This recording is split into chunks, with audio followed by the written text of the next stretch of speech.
Jai Gurudev. Welcome to Maharishi's Global Family Chat on the 29th of January 2014.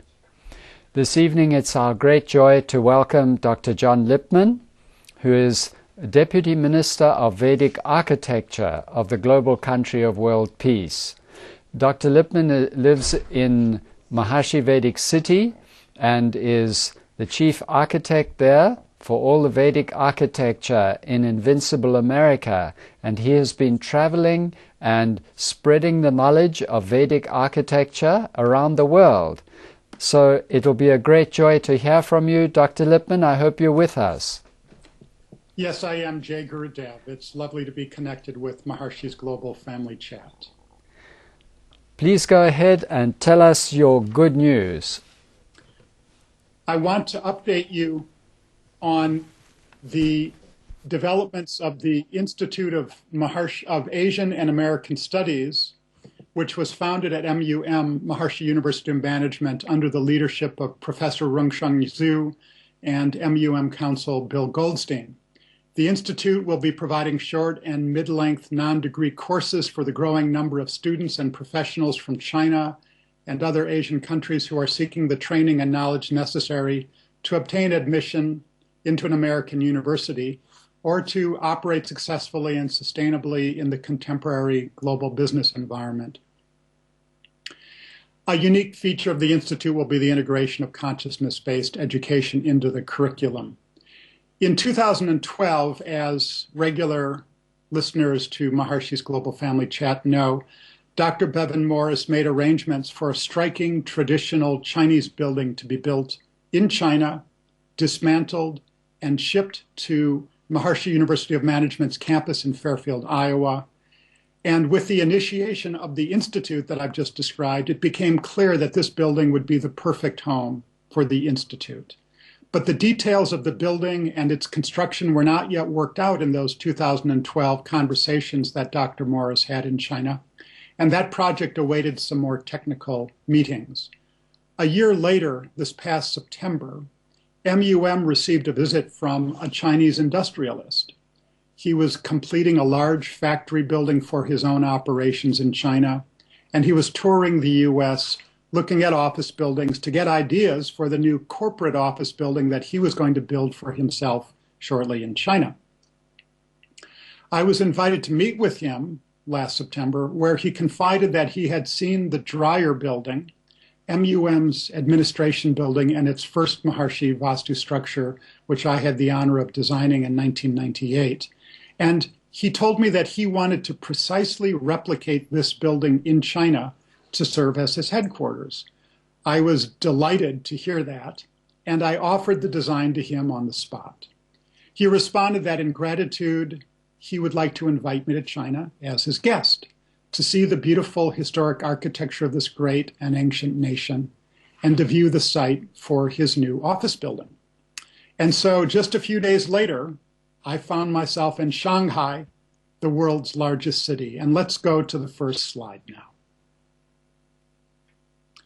This, first of all, is a picture of the Dryer building, the building which he saw and which he decided that he would like to replicate as his office building for his company in China. Let's go to the next. And here we see the picture of Shanghai from my hotel room on the 40th floor, where I could see very, very far from that height. And as far as my eye went, all I could see were mid-rise and high-rise buildings, five-story apartment complexes, filling the spaces in between the taller buildings. Dr. Zhu, who is also the national leader of our movement in China, met me there. And our first task was to meet with that man that Bevan had met a year earlier, so that I could, as an architect, discuss the details of the traditional building that was going to be sent to MUM. Dr. Zhu and I traveled by bullet train to meet with him. We left the city of Shanghai behind, and eventually we found ourselves in a hilly country. The sharply edged, graceful hills summoned the otherworldly landscapes in Chinese brush paintings, all so beautiful. Our destination was a remote mountaintop cloister, as it turned out that our builder is the master of a Taoist monastery. Next, please. Taoism is one of the two major religions of the people of China. It's an indigenous religion, and Maharishi has observed that Taoism's primary text, the Tao, is Ved. And so we feel very appreciative of those who embrace Taoism. But we were at an especially significant Taoist site. This monastery had been founded 2,000 years ago, and it became revered as the ancestral temple of one of the main and most ancient lines of Taoism. During the Tang and Song dynasties more than 1,000 years ago, distinguished people gathered there, it is recorded, and it was dubbed a home of the immortals. We see the view from it on a mountaintop overlooking a distant valley, and we see on the slide on your left, we see a very sheer cliff face from the monastery. There was historically a waterfall, very beautiful, that fell down that cliff. And that beauty was part of the setting for the monastery. Now, much of this monastery complex was destroyed in war in the 1930s. And then in 1958, the monastery was inundated when a reservoir was built to provide hydroelectric power to the people. The monks, of course, were warned, and they moved uphill and occupied a single traditional building that they lovingly built. Let's see the next slide. And this is it. So it turned out that the man who is going to build the new home for the Institute at MUM is the master of this Taoist monastery. And when he became the master, the monastery was in very, very limited quarters. And because of his great success and great sattvicness, great purity, large donations began to flow into the monastery. Now, he, as a monk, had no use for that money. He lives very, very simply, as do all of the monks at the monastery. And so he felt that with the money, he would spend that money to rebuild the monastery above the shore of the now inundated historic monastery. And he got a price to build the first building, and it was millions of dollars. And he thought, well, maybe I can build it for less myself, because he didn't have that much money. And so he began to build a beautiful, traditional, historic monastery. Next, please. A temple building, very beautiful, as we see here. And more money continued to be donated to this very, very sattvic monastery. And so he continued building monastic buildings. Next, please. Here is a view out of the dining room towards the temple building. And next. And here is one of the courtyards with members of the monastery, some in martial arts outfits, some playing musical instruments, all according to Taoist theology. And next, yes. And here we see on the right a water feature at the center of one courtyard. And one more slide. And the buildings that they are building are just astonishingly beautiful. They are extremely historically accurate, very ornate, and yet very sublime. So he took me then, this is not all he's done. He actually has decided that on the other side of the reservoir, he's now going to build an entirely new monastery complex that is enormous because the funds are there. And this will become one of China's main centers of the revival of Taoism in this post-communist era. And so he showed me, next slide please, we can see dimly on the far side of the reservoir his new complex, which is now rising. And he took me there to visit it. And let's go to the next slide. And so we entered this new complex now under construction, full of beautiful, historically accurate, traditional Chinese monastery buildings. And now we'll just go through the next 4 or 5 slides, and you can just take us through them one by one, a couple of seconds on each one, so that we can get a taste. And here we see materials, shingles that are waiting to be put on the roof of one of the buildings in the foreground. The roofs are so beautiful. And yet another building. more of these beautiful roofs, one more. And this is the building that he is actually planning to build a replica of at Maharishi University of Management. Let's see a couple of details of it in the next slide from the exterior. And now on the inside, next please. And when we look inside, what we see is that it's just a great hall, everything painted bright red in a traditional color. Because this is a temple building, this is filled with gilded statues. In the version that it would be sent to us, of course, there would be no statues, but we would have this gorgeous high-ceilinged hall for our use. Next, please. Here is the interior of one of the other temple buildings. And next, one more.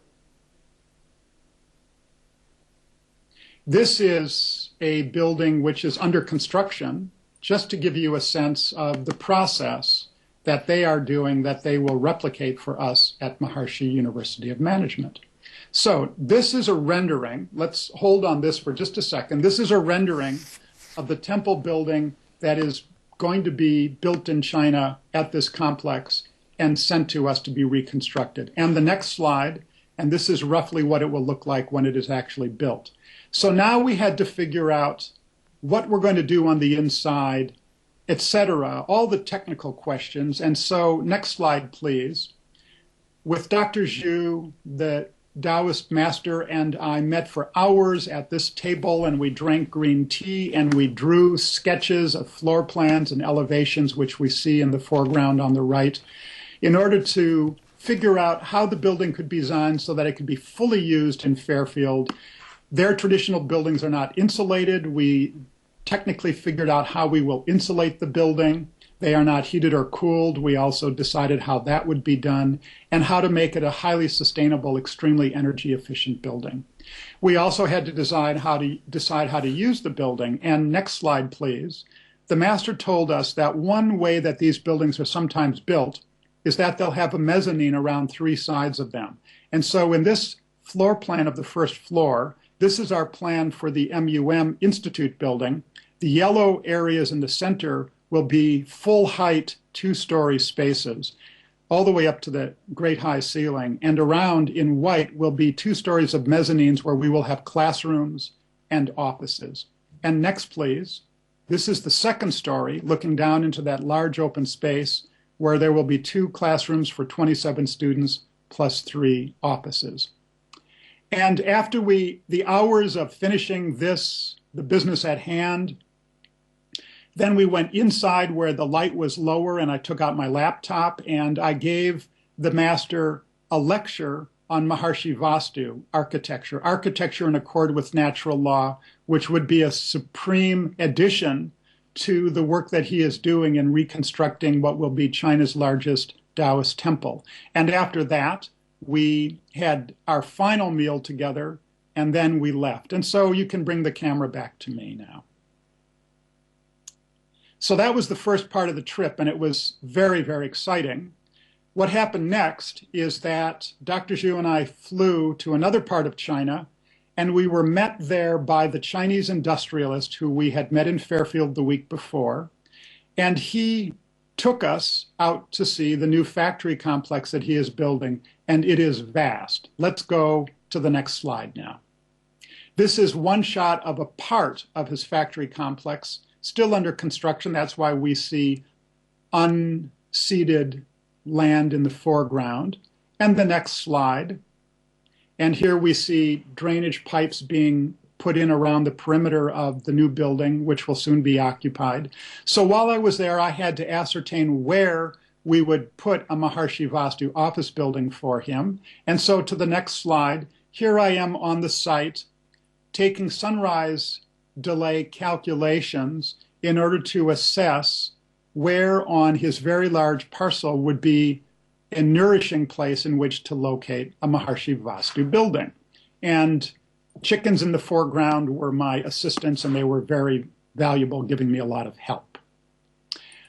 And so then we had a conversation in which I described to the industrialist that the Dreyer building, and let's go to the next slide. The Dreyer building, as it was built at Maharishi University of Management in Fairfield, was not completely the building that I had designed because there wasn't quite enough budget. And so at the front of the building, as we see in the center of the photograph, there is a veranda, a front porch with a roof over it, which is only about 14 feet wide. But the building originally was a little grander. And let's go to the next slide. This is the rendering that I prepared in 1998, which shows that front veranda being much wider, being about 35 feet wide. And he said to me, we'll build it exactly as you designed it. And that makes the heart of any architect swell, because we love the thought that our visions of our designs will be built exactly as we imagine them. And who could have imagined that a building that one designed 18 years ago will now be built in a second location just as one designed. And at that point, our relations were very close and warm, and he was feeling, I think, very enthusiastic. And he said to me, John, how would you feel about designing a sustainable village in China? And I thought about this, and I said, it would be a great pleasure. Nothing would give me more fulfillment than to do this. And I said, we'll have to look at the land and see whether it has good Vastu qualities, because, of course, I only build according to natural law-based architectural system of Maharishi Vastu. And if, for instance, there are hills to the east, then life lived on that land would not be completely nourishing. So let's go look at the land. So we got into a car and we drove hours, about an hour and a half or 2 hours out into the countryside, and reached this beautiful location, which ironically also featured a large dam that created a large reservoir. And here I am at the top of that dam looking in one direction to the landscape below it. And now to the next slide. And here I just turned around and I'm standing on the dam and I'm looking at the reservoir in the other direction. And he pointed to this land that we see beyond the reservoir and he said, this is the land that is available to build a sustainable ecological community. And this land has absolutely perfect Vastu. This large reservoir is directly to the east and to the north of this land, which has a very gentle slope down to it. There is absolutely no delay of the eastern sun on the other side. And so I said on the spot, this is perfect. Let's walk the land now and let's begin thinking about how we will design our community. Now you can go through the next 3 slides quickly and I'll show you some more views across the reservoir. And in the background on the other side of the water is the land on which we will build our sustainable Maharishi Vastu community in China. Another view. And here, let's stop on this slide for a minute. This is Dr. Zhu, the China's national leader, who was with me on the trip. And next to him, there's a hole in the ground. As we stood on this site on the property, I noticed that the ground is a very rich red. It looks maybe orange in this photo, but it's quite red. And I declared that we could use this soil mixed into stucco as the pigment to provide the color on the exterior walls of the building. This would be a very, very sustainable stroke rather than importing paint from who knows what made in an industrial process. And they were very pleased with that idea. And then I noticed the hole in the ground next to Dr. Zhu. And I asked, oh, has there been some construction planned here? And they said, well, there was going to be a building here, and this hole was built for a foundation a few years ago, but then it was stopped. And I said, you mean this hole has been here 3 or 4 years? And they said, yes. And I said, but the walls of the hole are still vertical, just as when it was dug. And that means that it hasn't caved in over the rains that have fallen since then. And that means that there must be a very high clay content in the soil. So I reached down and I grabbed a handful of the soil and I squeezed it in my hand. And a little of the soil squeezed out between my thumb and my finger. And it stuck out and it didn't break off, just like this. And that indicated to me that there was a high clay content in the soil, about the right clay content such that I realized that we could use this soil to make earth blocks, just as we used when we built the Sustainable Living Center at the Maharishi University of Management campus. And so I declared to them that as an extremely sustainable element of this community, we will actually build the houses from the soil on the site. All we have to do is to get a pneumatic press that will press the blocks out of the soil. They were very excited, and they said, well, the next step then is to get approvals from the city for your ideas. And they made a phone call, and it turned out that the vice mayor of the city would be able to meet with us that night. But first, we had another errand. It was the birthday that day of a well-wisher of Maharishi's movement in China. And so we had to race back 2 hours into the nearby large city where the industrialist was also for a birthday dinner. And let's go to the next slide. And so there was a grand banquet, and here we see Dr. Zhu and some of the guests at the banquet around a huge round table. And the next slide here, at which we see the amazing range of dishes that were served to us all on a grand, large, lazy Susan. We would just push it around and serve ourselves off of it as we chose. And one more slide. Dr. Zhu wrote a beautiful poem to the birthday girl, and he had it calligraphed by a great Chinese calligrapher. And in this photograph, he is presenting this poem, he is reading it and giving it to our birthday guest. And so that was just a really wonderful thing that he did that was so much demonstrating his appreciation for all that she has done to support us in China. And so that really was the end of the business part of the trip. And I'll just take a few minutes and show you a little more from the trip. Actually, the industrialist, because I was going to be designing a village now in China, and I proposed that it be the buildings, the houses, not be Western, but have some fidelity to the historic architecture of China, wanted me to see both contemporary and historic traditional Chinese architecture. And so I spent several days on wonderful tours that will nourish me for the rest of my life. Let's go back to the slides now. First of all, he took me to see a brand new community, which is composed entirely of houses that are built both modern and traditionally. And this is one view, and let's just go through the next 4 slides, and we'll see some more pictures of the houses in this community. Here's the front of the houses. And the rear, they're on a small water course, and they're very beautiful on the water. Another similar shot. Let's go right on. Another view of the pavilions that each house has on a small stream behind them. And lastly, the next slide, even the paths, everywhere I turned my head down and looked at the walks below me, they were heart-achingly beautiful. And all of this was inspiration for what we will do in our sustainable Maharishi Vastu village in China. And so at this point, it was just fun just looking at historic architecture. And so I'll take just a minute to show you a few highlights from the buildings that I got to see in China. Next slide. So let's go to the next slide. This is an area in one large city which has been very carefully reconstructed according to traditional Chinese residential architecture of the Ming and Qing dynasties. Next, please. We go into it, and we're in now what was once a courtyard house, very much like a chaturshala in Vastu architecture.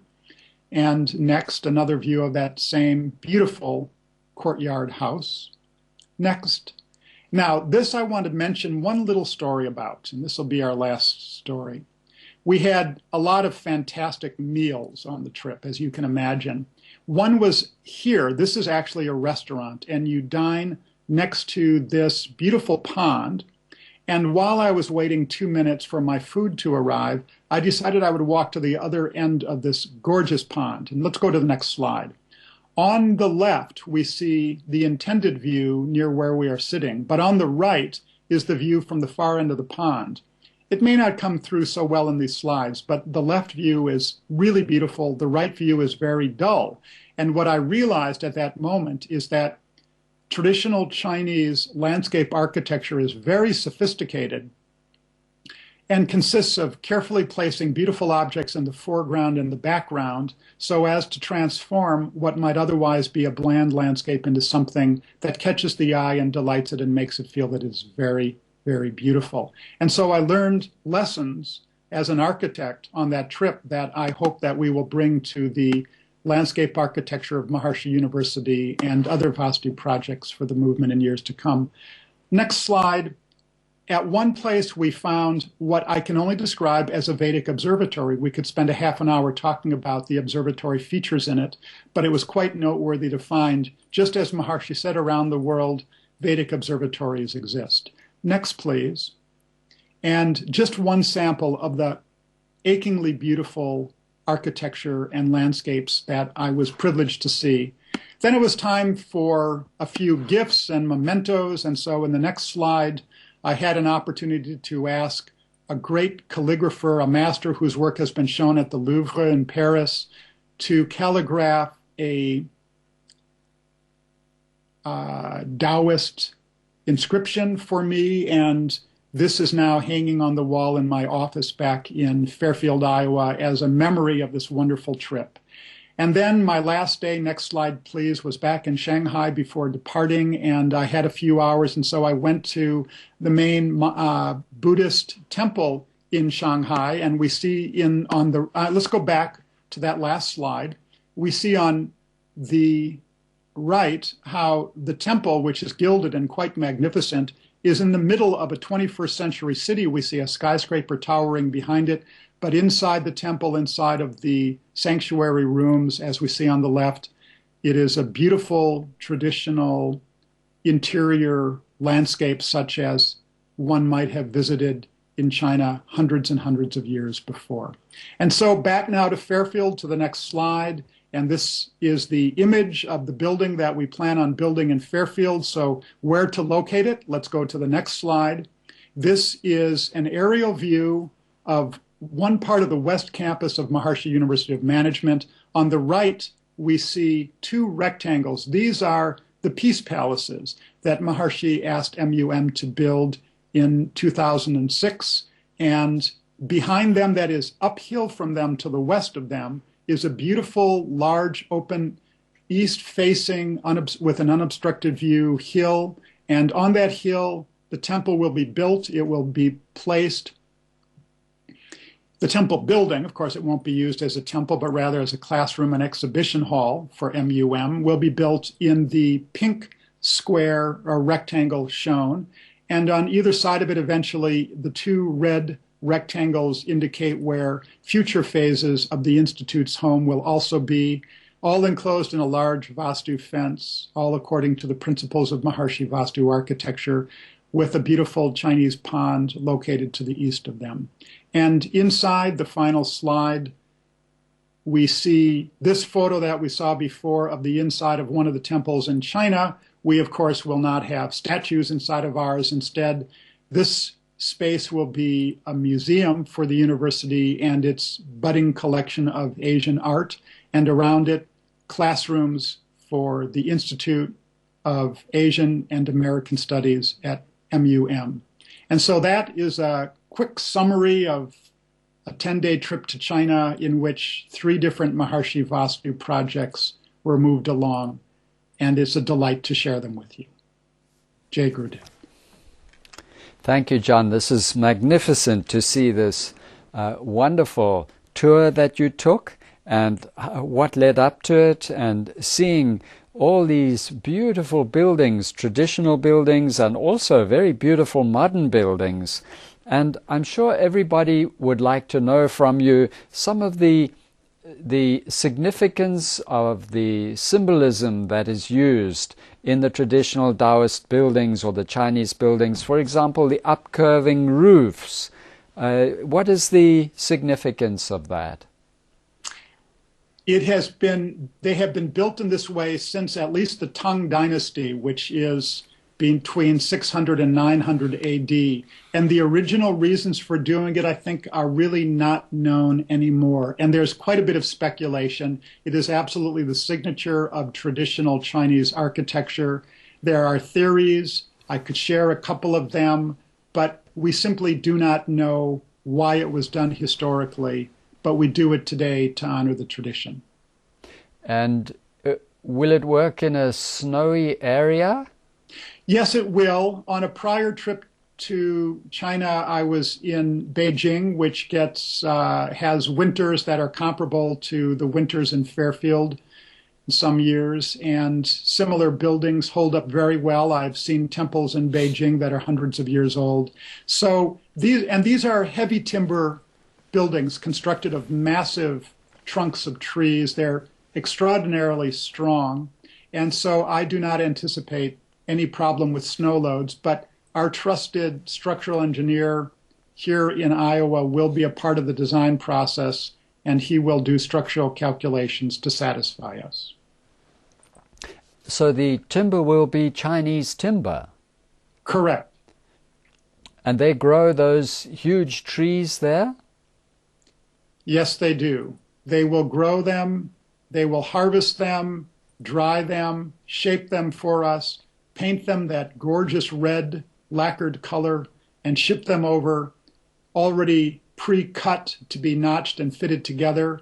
And the Taoist master asked me whether they would have to send over their own team to erect them. And I told them that here in Fairfield, Steve Vesey, who is in the dome every day, is a master heavy timber carpenter who's built many such buildings, not in the Chinese style, but using similar construction techniques. And when he heard that, he was very relieved, and he said, good, then we'll just show him a couple of the special Chinese techniques, and then he will be self-sufficiently able to put the building together. So will he go and visit the master in China? Well, whether he will come to the master or the master will come to him, we do not yet know. I'm sure Steve would welcome a trip to China. Let's see how it happens. And when are they going to start, and how long will it take? When do you expect the building to be erected in Fairfield? Well, I think it'll be next year. The process is a little bit mysterious to me. We have communication, language translation. We have work being done in different units of measurements. We have drawings that I have to guide them on. They prepare in China, then I have to redraw them. Then we have to get them reviewed by the building code officials in the U.S. And so I think this is not going to be an instantaneous project, but certainly by next year, I feel confident that it shall happen, and it could yet happen this year. What an amazing undertaking. So this idea that a Chinese building, traditional Chinese building, temple building, would be created in China and then built in Fairfield. This came from Dr. Morris, did it? Dr. Morris met with this gentleman, and between the two of them, this idea emerged. I think that this gentleman suggested it, and the means gathered around the idea, and suddenly it became completely feasible. So if we could just summarize, we have this Institute of Asian and American Studies. That is the title of the institute? Exactly, yes. And it is to be established right behind the men's and ladies' peace palaces in Fairfield on the land of Maharishi University of Management. And for this institute, a traditional temple building design will be created and built in China and then shipped to the United States and erected there in that Vastu right behind the peace palaces.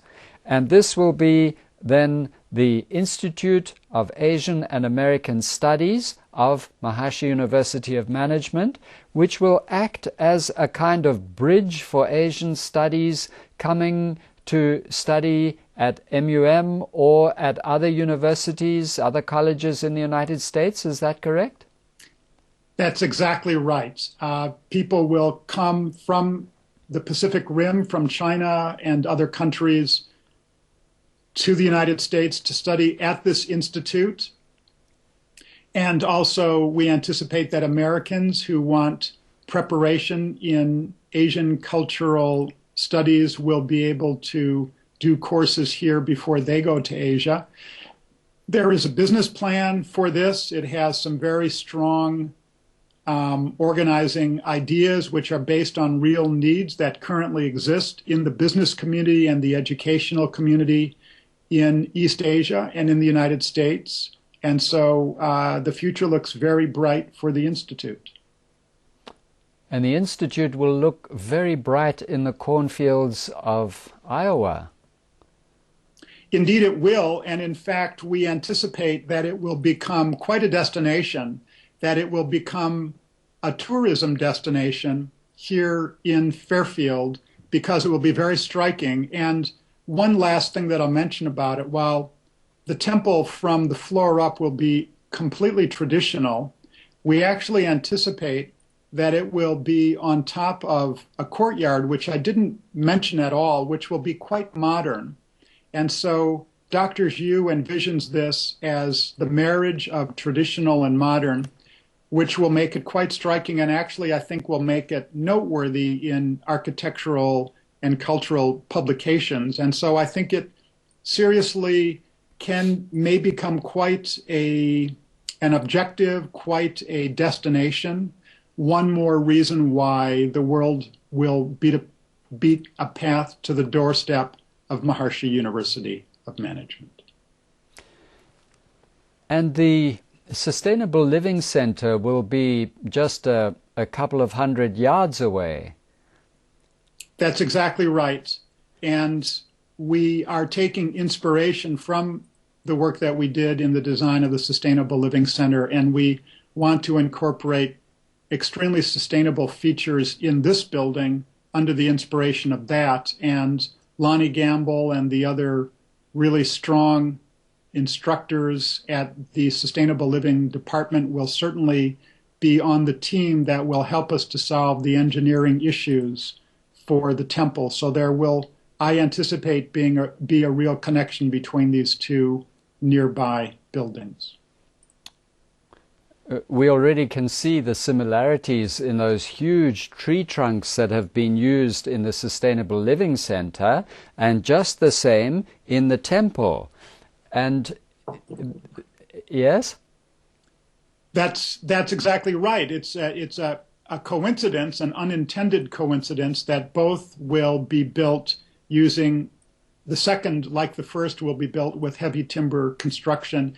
And those of us who have stepped into the Sustainable Living Center have found that experience of standing inside of a kind of a grove of trees with sunlight filtering down from above is quite a beautiful experience. And it's like being in nature while being in the heart of human habitation in the center of a building, which is two experiences which are not commonly combined, and which really makes a statement about how the ideal of architecture is architecture that's completely in accord with natural law, and that this really can be realized in our physical structures.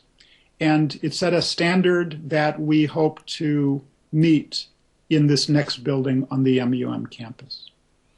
And will you be able to use solar panels to generate electricity? We know that for a few years solar panels have been available in the form of tiles. Would that be a possibility for this new building? That is a possibility. It's a fantastic idea, and such tile solar collecting PV panels are made in China, and we may be able to arrange to have them shipped as a part of the same carton full of stuff and funded through the same source that is funding this temple itself. And we do plan to have photovoltaics integrated into the project and your suggestion of making it the actual roof panels on the south side is quite brilliant. And so we'll report back to you in a year and show you the success of your idea. I'm sure you would have thought of it. And do the traditional buildings of this type have rainwater gutters? In other words, will you be able to collect the rainwater and store it like in the sustainable building, sustainable living center? That's a terrific question. I have not observed gutters on the traditional buildings that are the model for this. And so I think that if we were to add gutters, we would be stepping outside of the traditional image of the building. Could still be done. One possibility is that we could have some channeled hardscape below the building, around it, that channels the water to cisterns. And so possibly that water could be collected on the ground after it leaves the roof. This is a terrific subject that you're raising. We haven't solved it yet, and we will give it some thought. Maybe the Chinese puns will be part of it. Good. Thank you so much, John. This is very, very exciting. It is a completely new venture for Maharishi University of Management. It's putting the entire university on a different level of cosmopolitan, of international stature. So it's very exciting for the university and for Maharishi's entire global family to feel that we're stepping onto this new level. Thank you so much, and great congratulations for all your work, and we hope to see it fulfilled quite soon. And please keep us all in touch. Report in between as you execute the various steps that are needed to erect this beautiful building and get it functional. I will be very glad to do that. Always a pleasure to connect and share. Thank you so much. All gratitude to Maharishi Ji for blessing us all with total knowledge in every area of life to create a life of complete happiness, fulfillment, and peace for everyone in the world. And we end by ringing the bell of invincibility.